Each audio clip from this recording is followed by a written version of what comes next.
saha kaum Khawarij dawuhan Imam Ahmad Shawi Al-Maliki radhiyallahu taala anhu anu nafsirkeun ya Jalalain. Nah, tafsir Jalalain lajeng di syarahan deui, di hasyiahan deui ku anjeunana kumantenna disebatkeun bahwa kaum Khawarij di zaman urang teh nyaeta Al-Wahabiyah, kaum Salafi Wahabi, para pengikut Muhammad bin Abdul Wahab aya anu nyeleneh keluar tina ajaran-ajaran ahli sunnah wal jamaah. Ayeuna geus asup ka Indonesia ya, nyarieun pasantren oge seueur nu nyieun pasantren Quran, tahfidz Quran, matakan sing hati-hati ulah sagawayah nitipkeun budak nya. Loba anu geus katipu ku ajaranana anu siga bener islami, padahal didinya aya poin-poin anu sangat penting dina agama, termasuk dina akidah anu jauh bertolak belakang sareng ajaran ahli sunnah wal jamaah, termasuk dina akidah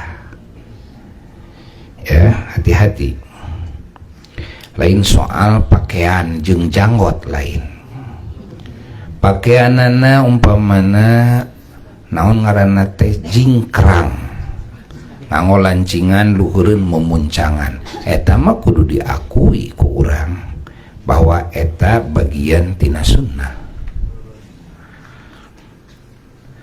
Atawa janggot ke lalaki, eta mah kudu diakui ku urang bahwa eta bagian tina sunnah. Jadi bahayana kaum Khawarij Salafi Wahabi lain didinya patokanana, lain didinya lain ya. Hiji patokanana teh salahna teh dina akidah. Kaum Salafi Wahabi mah ngabagi akidah teh jadi tilu. Hiji tauhid uluhiyah, dua tauhid rububiyah, tilu tauhid asma wasifat. Dalam mengadengi pembagian tauhid kieu eta teh adalah Wahabi teh. Ada sing hati-hati gitu. Jelema nu awam hati-hati bisa kagele moal kapanggih salahna dina pembagian tauhid ieu. Padahal pembagian tauhid eueuh eta teh dina sunnah Rasul, teu dicontohan ku Rasul, teu aya oge di zaman sahabat, teu aya di zaman tabiin, teu aya di zaman tabiin nu disebut salaf saleh. Hek ieu mah dina akidah teh. Ya bibitna nyaeta ti jalma nu sabadana ti Ibnu Taimiyah, bibitna teh teka asup salaf soleh. Ibnu Taimiyah mah dadi handap kuruna, teu asup kurun tabiin acan teu. Tah mawi nu disebut as-salafi ya bohong. Eta mah lain as-salafi, al-khalafi. Al-khalafi mah artina pengikut anu baru ya, lain pengikut nu beh ditu. Aya nu beh ditu nu saroleh nyaeta para sahabat, para tabiin sareng para tabiin. Anu dilebetna teh aya Imam Syafi'i, Imam Maliki, Imam Hanafi, Imam Hambali, dilebetna teh gitu ya. Nah, ari ieu mah teu kasup ieu mah. Mata teu bisa disebut as-salafi anu sabenerna deueuh contona maranehanana nuding ka umat Islam ahli sunnah wal jamaah dituding ahli bid'ah, padahal maranehna sorangan dina akidah ge geus bid'ah. Ari bid'ah dina urusan fikih mah rada leuheung, tapi lamun bid'ah dina akidah walah luar biasa cilakana. Ari ieu ngabagi tauhid jadi tilu, mana contohna ti Rasul da moal manggih tuh ti para sahabat atuh eueuh deui, ti para tabiin atuh eueuh deui, ti para tabiin atuh eueuh deui. Itu bahaya, sebab bahayana ieu tauhid anu dibagi tilu ieu, hiji bisa nganggap bertauhid ka jelema anu kafir, dua bisa nganggap kafir musyrik ka jelema anu bertauhid, akhirna ngahalalkeun darah muslimin. Matak baheula di Saudi Arabia begitu muncul kaum Khawarij Salafi Wahabi mendominasi pemerintahan Saudi, ulama-ulama ahli sunnah wal jamaah wah dibarunuhan harita maranehanana boga kekuasaan tuh di pemerintahan dibarunuhan, seueur pisan anu dibunuh, seueur pisan ya. As-Sayyid Ahmad Zaini Dahlan mufti Makkah zaman harita anjeunna engal ngadamel kitab supaya umat Islam ngajauhan paham Wahabi ya. Anjeunna ngadamel kitab dina menolak ya paham-paham Wahabi. Allah, seueur para ulama enggal ngadaramel kitab eta seueur termasuk Imam Ibnu Hajar Al-Asqalani radhiyallahu, Imam Ibnu Hajar Al-Haytami sanes Asqalani Al-Haytami radhiyallahu an. Allah, ya hati-hati sabab asupnya ka Indonesia ayeuna loba anu maruka tahfidz Quran ya. Ayo urang pan pedah tahfidz Quran ahkeun bae da eta mah teu nyaritakeun urusan tauhid, urusan itu ieu, padahal dicekok di jerona teh ya, dicekok ku paham-paham akidah-akidah maranehanana. Judulna mah tahfidz Quran kan ke di jero perjalanan pendidikan dicekok atuh anak-anak nu tahfidz Quran teh jara di Wahabi ya. Ta ieu nu bahaya mah di dieu, bahaya mah dina akidah, menyebutkeun pangeran di aras, nyebutkeun pangeran di langit, kade sing hati-hati ya. Aya deui nu kadua titik bahaya teh nya kaum Wahabi teh nyaeta maranehanana dina syariat bertolak belakang jeung ijma'na para ulama-ulama mujtahidin, bertolak belakang jeung ijma'na para ulama mujtahidin. Jika ayeuna anu ngabatalkeun habaib ti kaum Ba'alawi nya dibatalkeun, teu diakui sanes habaib, malah ya, kaum Wahabi mah lain ukur para habaib ya, para sayyid oge syarif-syarif nu aya di Saudi dibatalkeun kabeh, dibatalkeun ku kaum Wahabi ya. Ayeuna di urang aya gerakan kitu marake dalil-dalil Wahabi, eta teh dalilna teh keur ngabatalkeun Habib teh marake dalilna teh dalil Wahabi Padahal ulama umat Islam ijma kabeh geus sepakat kabehanana bahwa para habaib ieu adalah dzurriyyah Rasulullah sallallahu alaihi wasallam. Ijma. Tah ayeuna aya nu nentang. Ajengan-ajengan urang nu teu asak ngajina. Cirian ku buya ieu nya. Anu teu asak ngajina. Ai asak mah da bakal ciga Syekh Nawawi we bakal ciga nya Syekhuna Khalil Bangkalan Madura bakal ciga Imam Ibnu Hajar mengakui bahwa Habaib Ba'alawi teh turunan Rasulullah SAW. Imam Yusuf bin Ismail An-Nabhani ainu asak mah ngajina.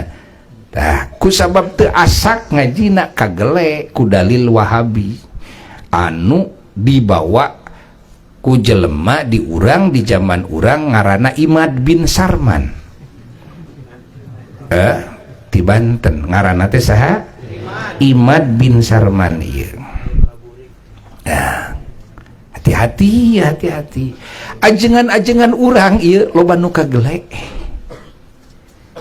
loba nu katipu, kacuci otakna, nepi ka akhirna milu ngagorengkeun dan ka para habaib milu ngagogoreng, ngajarkeun ka muridna ka jamaah kudu ngagogoreng, kudu benci tuh. Naudzubillah nyebarkeun fitnah tuh. Naudzubillah min dzalik.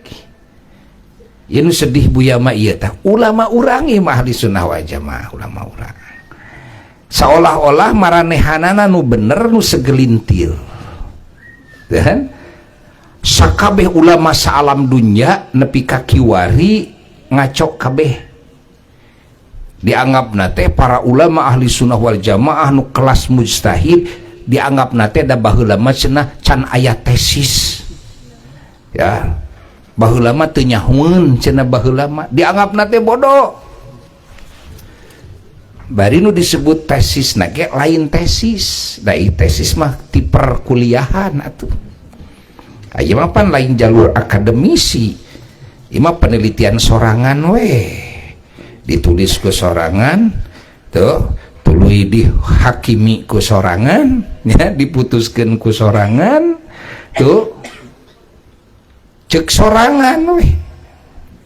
Ieu loba anu katipu. Naudzubillah min dzalik. Muga-muga kabeh nu katipu sing enggal diuihkeun deui ku Allah kenging hidayah. Pan ai urang mah gampang ngukurna. Gampang. Syekh Nawawi sareng Imad bin Sarman kira-kira ilmuna gitu kan gitu we lah. Syekh Khalil Bangkalan Madura jeung Imad bin Sarman ieu kira-kirana kitu. Imam Ibnu Hajar teh kitu kan. Malah aya nu nganggap Imad bin Sarman teh ieu teh mujaddid cenah. Naudzubillahi min dzalik. Mujaddid. Naon mujaddid teh? Pembaharu agama. Walah pan setiap 100 tahun yaitu ku Allah Ta'ala dina ya, di umat Islam ku Allah dimunculkan pembaharu anu ngarenovasi, nu ngarehab pemahaman akidah dan sebagainya. Dianggap nanti ya teh mujaddid. Naudzubillahi min dzalik. Saking belegug-belegugna nepi ka teu bisa ngabedakeun ulama jeung lain, ulama akhirat jeung lain komo mujaddid gitu. Waduh dan ieu mah ku temok disengsirikeun, ku temok disengsirikeun ieu mah kitu. Nah manehanana nangtang diskusi, tapi begitu diajak diskusi bener-bener sabab barakali nepi ka digelar nage diberi gelar nage Al-Kaburi ya. ngacaukeun we ieu mah ngaruntagkeun ya, ngahancurkeun silaturahmi, ngahancurkeun hubungan silaturahmi, ngaruksak akidah, ngaruksak akhlak umat, maseakeun umat we ieu mah ngariweuhkeun we kitu. Nepi ka teu sadar ieu nu katipuna teh teu sadar. Geus kabius eta. Asa bener we eta teh. Si imad teh teu ngareret ka para ulama-ulama sadunya, ahli nasab internasional sadunya pada netepkeun yen kaum Ba'alawi teh adalah dzurriyyah Rasulullah sallallahu. Para ulama-ulama umat Islam anu ari nohong netepkeun kitu. Anu ngabatalkeun teh Wahabi. Ya kira-kira 300 tahun yang lalu lah ya, kurang leuwih gitu. Eta nu ngabatalkeun teh matak dalil nu dipake ku Imad bin Sarman dina ngabatalkeun nasab para habaibnya adalah dalil-dalil Wahabi. Ku Imad mah diagung-agung teh teh aya Syekh Mukbil cenah. Sa Syekh Mukbil teh gembong Wahabi kan eta teh ngan loba nu teu nyahoeun gitu, loba nu teu nyahoeun. Alhamdulillah di Sumedang ya disebut 99,9% ya, alhamdulillah selamat. Ya eta ge hiji dua anu kapengaruhan ya eta ge nya bisa dihitung jari lah. Ngan muga-muga we sing menang hidayah kabehanana ya, muga-muga ya. Allah sing hati-hati kade, sing hati-hati ieu di akhir zaman fitnah ya, mulai fitnah dajjal teh geus dimulai ya teh. Fitnah dajjal teh nu ngaruksak akidah, nu ngaruksak akhlak, jadi teu sopan teu adab ka para ulama gitu, ngarasa dirina bener, sakabeh anu teu akur jeung manehanana ngaco kabeh gitu, tuluy ngahina kanu cinta ka para habaib disebut kibin kan, mukibin cenah, kibin disebut teh. Jadi ulama sadunya jeung umat Islam sadunya anu cinta ka para habaib teh disebut naon? Kibin, anu sagelintir wah ahlul haq, ahli kebenaran, rarasaanana kitu. Ya sing hati-hati, sing hati-hati ya. Naudzubillahi min dzalik.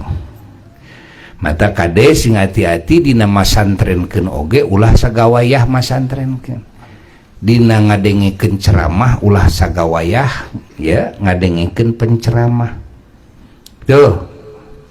Nu geus yakin we yakin ayeuna mah ulama anu geus yakin terpercaya ka ilmuanana eta we cekel. Tu kudu loba-loba teuing gitu kan. Urang asa agung, asa hebat ngadatangkeun penceramah loba, di jerona aya penceramah teh nu ngawur, nu liberal, anu Wahabi, anu Syiah dan sebagainya. Kan ai jelema awam teh bisa ngabedakeun, dan nu bisa ngabedakeunana hanya ulama-ulama.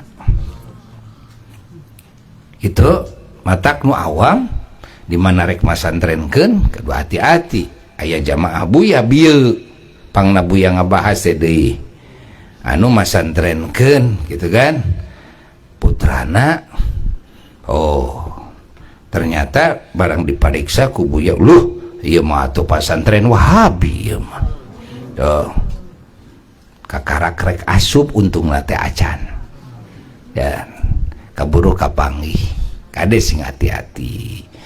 Malah ulah nepi kang masantrenkeun di pasantren-pasantren anu ieu teh sabenerna mah ahli sunnah wal jamaah ngan anu milu teu kana paham Wahabi dina ngabatalkeun para habaib, ngabenci para habaib, entong dituna di dinya deh. Tingali ku urang ieu pasantren teh ieu tingali ajenganana ngewa ka para habaib, ngabatalkeun ka para habaib ya, nentang mengingkari itu kan karena nasab para habaib. Nah tong dituna didinya, nugus dituna ge kudu dicabut ku urang sabab putus ieu cahaya na putus, asrorna putus teu nyambung deui ka Rasulullah sallallahu alaihi wasallam, teu nyambung. Kade sing hati-hati ya, engke mah ada bakal kabongkar engke mah ya, dimana geus pae bakal kabongkar. Urang mah nunggus yakin we, mun dek ngadengikeun ceramah rek ngondang, nunggus yakin daripada anu masih remeng-remeng ya. Oge lamun ngondang penceramah kade tong neangan rame, neangan bener. Tong neangan rame. Komo mun bisa mah nu dihadirkeun teh adalah anu ahli barokah. Dauhanana barokah bus kana ati, ngarobah tatanan hate, tatanan kahirupan urang, berkah we ilmu nate gitu. Kajen teuing teu rame oge, kapeng-kapeng urang hadir oge nunutan sare kapeng-kapeng, tapi barokahna napak bus kana ati. Sabab ari ulama anu berbarokah mah ya, ulama anu berbarokah mah ya dadauhna teh bisa nembus kana jajantungna. Najan ieu jelema nu ngadengikeunna teu ngadenge ceulina mah, teu ngadenge ceulina mah hees nunutan we, tapi ieu ilmu asubus tuh ai ulama barokah mah. Sabab manahna nyuhunkeun ka Allah taala ilmuna sing nembus kana hatena, kana sanubarina teu sakur nu hadir teu najan ceulinan teu ngadenge. Da ulama anu barokah mah tong boro nyarios ka jelema. Sing inget pan urang ngadangu dongeng karomah para wali, najan jeung kayu jeung batu ge bisa ngomong, jadi ngartieun eta teh. Najan jeung sato hewan ge, sato hewan jadi ngartieun ya. Sato hewan nu eueuh akalan ai teu ngadenge ceuli mah nya teu rada leuheung keneh, ieu mah akalna ge eueuh tapi nah jadi ngarti. Ai nu diajak ngomong ku urang pamajikan sorangan ge nu pinter jadi budeg ye geura bae. Mempatahan anak sakitu pinter eta anak nah jadi budeg. Ari wali mah ngobrol jeung sato ge nu eueuh akalan jadi berakal dan ngomong nu eueuh akalan benda mati cek urang teh eueuh rohan tapi nah jadi ngartieun gitu. Tah gitu. Nah gitu ya. Allah Allah Allah Allah Allah. Nah matak urang sing bagja cekel pageunya ieu ajaran para wali songo cekel pagi. Cekel